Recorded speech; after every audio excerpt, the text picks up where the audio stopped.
Estaba yo el otro día engañando a un xenomorfo, cuando de repente me di cuenta de que tenía que hacer la reseña de cómo entrenar a tu dragón. La historia comienza en una aldea vikinga en la isla Mema, que seguramente pertenezca al archipiélago de los mongolos. Y el protagonista es un chaval llamado Hippo, su padre Catarro, la chica que le gusta Eructo y la matriarca del poblado Flatulencia. Bueno, vamos a dejarnos de coñas que al final se me va a ofender a alguien. Pero lo de la isla Mema y que el prota se llame Hippo es cierto. De hecho, el tema de los nombres es bastante peculiar, porque casi todos los personajes tienen nombres de insultos o adjetivos graciosos. Pero bueno, no voy a enrollarme más, ya en la siguiente película se explica un poco mejor el motivo. El asunto es que en esa isla están siendo constantemente atacados por dragones, los cuales son los mayores enemigos de los vikingos y estos para ganar reputación se dedican a cazarlos siempre que pueden. El problema es que Hippo, pese a ser el hijo del jefe, es bastante enclenque y nadie se lo toma en serio, ni siquiera su propio padre. Entonces, para demostrar que lo vale, en mitad de un ataque consigue herir a un dragón muy exótico conocido como Furia Nocturna. Sin embargo, al terminar todo, nadie le hace caso y Stoico, que es como se llama su padre, le echa una bronca por intervenir en vez de quedarse en la herrería como le habían ordenado. Pero Hippo, siendo bastante tozudo, no tarda en fugarse para seguir el rastro del dragón y más pronto que tarde lo encuentra derribado en mitad del bosque. El problema es que aunque al principio parecía convencido, a la hora de la verdad fue incapaz de matarlo y en su lugar cortó las ataduras que lo mantenían atrapado y la criatura se escapa. No sin antes acojonar un poco al chaval, pero vamos, que como acabáis de ver, ninguno fue capaz de matar al otro cuando tenía la ventaja. Y con esto ya tenemos una pequeña pista sobre por dónde van los tiros, ya que aun habiendo tenido una introducción que daba a entender que los dragones eran malos, con esto se demuestra que tienen cierta inteligencia y no se limitan a comportarse como bestias salvajes. Pero vamos paso a paso. Paralelamente, Bocón, que es el maestro de Hippo, convence a su padre para que le dé una oportunidad de convertirse en cazador de dragones y que así demuestre su valía. Pero esta charla fue bastante desafortunada porque, claro, justo ahora que Hippo descubrió que lo de matar dragones no era lo suyo, va su padre y no solo se lo permite por primera vez en su vida, sino que literalmente lo obliga, ignorando las palabras de su hijo y dejando bastante que desear como padre. Es más, a lo largo de la película creo que Bocón actuó más como figura paterna de Hippo que el propio Stoico. En cualquier caso, a nadie parece importarle lo que piensa el protagonista y durante un buen fragmento de la película la historia se divide en tres subtramas. Por una parte, tanto Stoico como un grupo de vikingos se va en busca del nido de los dragones para zanjar el problema de raíz. Por la otra, Hippo empieza a participar en unos entrenamientos de cazadragones en donde lo ponen a practicar contra especímenes reales capturados. Y evidentemente, debido a su torpeza y poca popularidad, ni consigue mejorar en los entrenos ni tampoco se gana la aprobación de sus compañeros. Que bueno, la única que le importa es Astrid, que en esencia es su crush. Los demás son los típicos colegas de instituto que lo tratan como un cero a la izquierda y poco más. Y por último está el asunto del Furia Nocturna, al cual Hippo decidió visitar poco después de liberarlo solo para descubrir que no podía volar porque cuando lo derribó aquella noche se le rompió una aleta que tenía en la cola, y ahora por culpa de eso está atrapado en un valle sin poder salir.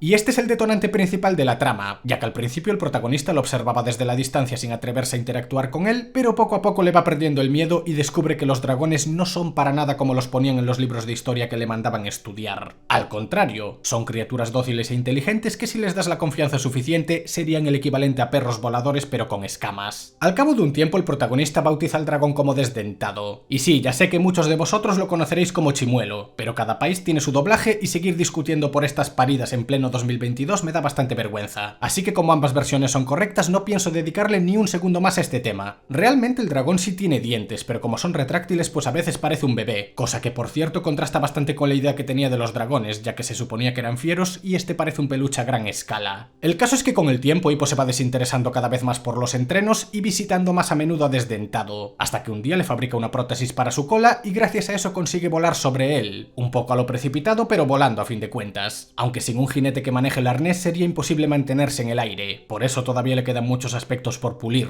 Y ojo, porque cierto día en uno de los entrenamientos Hippo descubre que tiene la habilidad de apaciguar a los dragones, y yo al principio pensaba que era porque al percibir el olor de Desdentado lo identificaban como un colega y por eso se tranquilizaban, pero tras haber visto las secuelas no me queda claro si es por el olor, porque Hippo estableció un vínculo con Desdentado, por una mezcla de ambas o por un tercer motivo que no conozco. Pero el tema es que ahora Hippo deja de ser el pringadillo de la aldea y se convierte en el chico más popular de todos por ser el único capaz de domesticar dragones. Para cuando su padre vuelve derrotado tras su fracaso intentando buscar el nido, de repente se siente súper orgulloso de su hijo porque cree que se volvió tan sanguinario que hasta los dragones le temen. De hecho es lo que piensa todo el pueblo, siempre y cuando omitamos a Astrid, que un día lo siguió hasta el valle en donde estaba Desdentado y descubre un poco por las malas que el ojito derecho del pueblo en realidad no era lo que creían. Pero oye, aunque de primeras parecía que la chica iba a ser la típica envidiosa que le iba a contar a todo el mundo lo que hacía Hippo, se acostumbra bastante rápido e incluso disfruta del viaje. Eso sí, de no ser porque literalmente la secuestraron y la pusieron a volar contra su voluntad, seguramente habría sucedido lo otro. Pero bueno, me alegro de que no hayan dejado que se convirtiera en una repelente. El tema es que justo cuando Hippo y Astrid estaban empezando a disfrutar disfrutar del viaje, Desdentado se altera muchísimo y de repente se une a una manada de dragones que va hacia el famoso nido en el que se revela quién estaba detrás de los ataques constantes a la aldea. Y es que al parecer existe un dragón conocido como la Muerte Roja que puede manipular a otros dragones más pequeños para que estos lo alimenten, y aquellos que no cumplan las expectativas son devorados. Por eso robaban ovejas siempre que podían, y los vikingos, pensando que los estaban atacando, se acabaron enemistando con ellos, pero en realidad solo eran víctimas de un tirano que los manipulaba desde las sombras. Al descubrir esto, escapan por los pelos del nido y regresan a Isla Mema, pero como Hippo todavía no quiere contar que puede montar a Desdentado, se ve en la obligación de callarse lo que acaban de ver, pese a que si acabasen con la Muerte Roja cesarían los ataques de los dragones. Pero la fachada le dura poco tiempo, porque como Hippo estaba siendo tan popular, le obligan a matar a un dragón delante de todo el mundo para así completar su entrenamiento y convertirse oficialmente en un cazador de dragones. Pero cuando estaba a punto de apaciguarlo, estoico altera al animal y por poco provoca la muerte de su hijo. Mucha confianza que tenía y muy orgulloso que estaba, pero al final ni siquiera le deja demostrar sus habilidades. Por culpa de esto la cosa se desmadra muchísimo y Desdentado interviene al sentir que Hippo está en peligro. Y evidentemente esto causa la sorpresa de todo el mundo, y aunque Hippo intentó explicarle que los dragones no eran malos y que todo era culpa de la Muerte Roja, su padre no le hace caso y captura a Desdentado. Es más, poco después le echa una bronca del 15 y le suelta sin ningún tipo de filtro que ya no lo reconoce como su hijo. Así que ahora que se enteró de la ubicación del nido, se va con Desdentado por las malas y lo obliga a guiarlo hasta el nido para así acabar con todos los dragones. Por favor, que alguien le dé el premio al padre del año. A esto le llamo yo tener confianza en tus hijos. Por cierto, aquí hubo un pequeño fallo, y es que cuando Desdentado apareció en la arena, los vikingos lo reconocieron al instante como un furia nocturna. Sin embargo, a lo largo de la película se repitió varias veces que nunca nadie había llegado a ver a uno de ellos porque eran demasiado rápidos y atacaban por la noche. De hecho, el único que lo llegó a saber fue Hippo porque consiguió derribarlo, porque si no tampoco tendría ni idea. Sí que puede ser que por descarte hayan intuido que era esa raza en concreto porque a los demás ya los conocen, pero no sé. Muy rápido lo intuyeron para dar por hecho que conocen a todos los dragones del mundo excepto a ese. Siguiendo con la historia, Hippo y los demás se montan en los dragones que tenían encerrados en la arena y para cuando los vikingos llegan al nido los demás los alcanzan justo a tiempo. Entonces, para inaugurar la etapa final de la película, la Muerte Roja hace acto de presencia y tenemos una batalla final en la que tanto los vikingos como los protagonistas le plantan cara como pueden al dragón titánico. Lo que no entiendo es por qué durante el conflicto no controló a los dragones aliados cuando previamente ya vimos que era perfectamente capaz de hacerlo. No sé si era por telepatía o por intimidación, pero el caso es que todos lo obedecían. Si no quieres que te den problemas, vuélvelo a hacer y asunto zanjado. Al final Hippo se las apaña para liberar a Desdentado junto con la ayuda de su padre, que visto lo visto cambió de parecer, y se pone a luchar contra la Muerte Roja hasta que finalmente la derrotan quemándole las alas y haciendo que explote con su propio aliento de fuego. El problema es que la explosión alcanzó tanto a Hippo como Desdentado y durante un minuto nos hacen creer que se murieron, cosa que obviamente no pasó. O sea, siempre que hacen creer que un personaje se muere está clarísimo que al final sobrevive de algún modo. Y es que puede que Hippo esté vivo, pero por culpa de la explosión perdió una pierna y ahora tiene que caminar con una prótesis, más o menos igual que su dragón. Y oye, me gustó el detalle de que hubiesen jugado con nosotros recurriendo a un cliché de lo más visto, solo para que segundos después nos den un sopapo en la boca mostrando algo que prácticamente ninguna película animada se atreve a hacer: mutilar al protagonista siendo solo un chaval. Es una jugada más o menos arriesgada que yo valoro, ya que por lo menos hace que la película tenga una característica que la hace distinta de las demás. En fin, ahora que le dieron muerte a la Muerte Roja, los dragones fueron liberados y los vikingos siguieron el ejemplo de Hippo hasta que la Isla Mema se convirtió en un santuario para dragones en donde los habitantes pasaron de cazarlos a convertirse en sus jinetes. Ay, como el que la sigue la consigue, Hippo y Astrid empiezan a salir.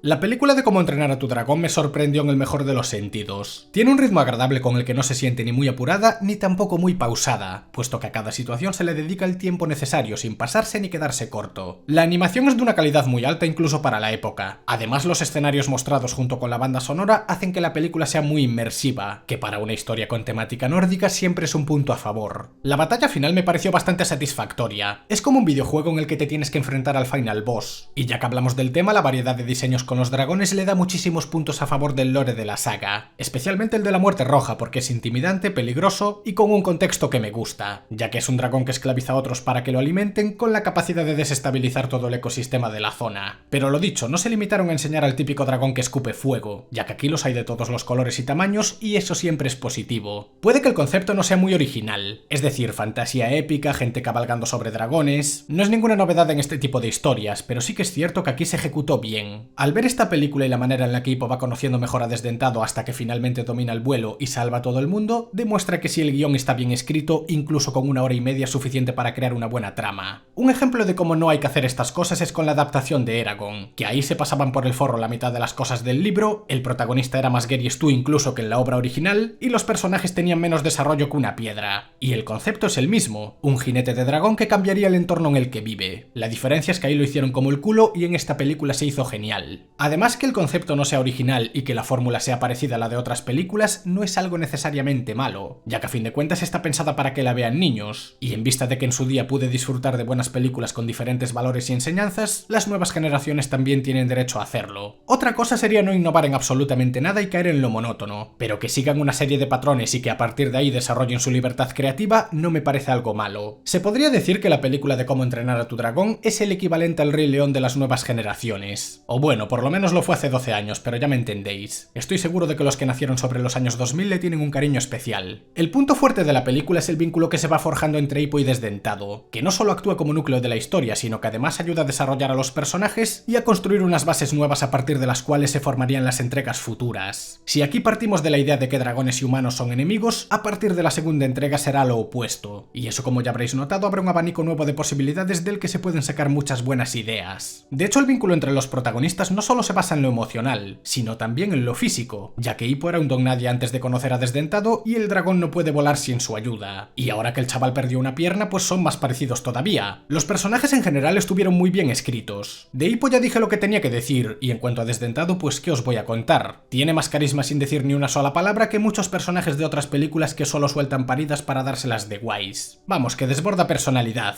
Te gustaría tener un poco, ¿verdad? Pues no hay, hostia. Los colegas empezaron siendo un poco clichés, pero mejoraron bastante con el avance de la trama, aunque tengo que decir que los gemelos son un poco insoportables. Que discutan un par de veces vale, pero llega un punto en el que dan pereza. Bokong no aparece demasiado tiempo, pero me pareció un personajazo. Es el único que apoyó a Hippo desde el principio, antes incluso de que se volviese popular. De hecho, hasta diría que en esta entrega fue su verdadera figura paterna. En esta película Stoico fue un mal padre, y me duele decirlo porque en la segunda película, bueno, de la segunda ya hablaré en la próxima reseña, pero al César lo que es del César. Menosprecia a su hijo delante de todo el mundo, no disimula en lo más mínimo su decepción porque Hippo no sea un buen vikingo, cuando se vuelve popular dice que se siente orgulloso, lo cual es muy conveniente, pero luego enseguida reniega de él cuando vio que tenía un dragón. Vale que justo al final rectifica y se redime de golpe, pero durante toda la historia fue un tío de lo más desagradable que solo entorpeció la vida de Hippo, y si ya es decepcionante viniendo de un conocido, imagínate de un familiar. Ya para terminar el vídeo, Cómo entrenar a tu dragón nos enseña ciertos valores que viene bien aprender cuando eres pequeño, como por ejemplo a no juzgar las apariencias, el saber trabajar en equipo y la que para mí fue la más importante, comprender que todos tenemos un lugar en el mundo aunque al principio parezca que no encajamos. Es decir, que no trates de ser lo que no eres. ¿Y sabéis quién le dijo esa frase a Hippo? Su padre. Nah, es coña, se la dijo Bokong. ¿Veis por qué me parece un personajazo? En fin, Cómo entrenar a tu dragón es una muy buena película animada que podrían disfrutar fácilmente tanto los niños como los adultos. No es muy larga y desde luego no se hace aburrida en ningún momento. Puede que no me haya sorprendido demasiado porque ya vi cosas muy parecidas en otras animaciones de cuando era niño, pero insisto, el largometraje tiene mucho que ofrecer y cualquiera que disfrute de las buenas historias, especialmente las generaciones más jóvenes, no se debería perder esta película.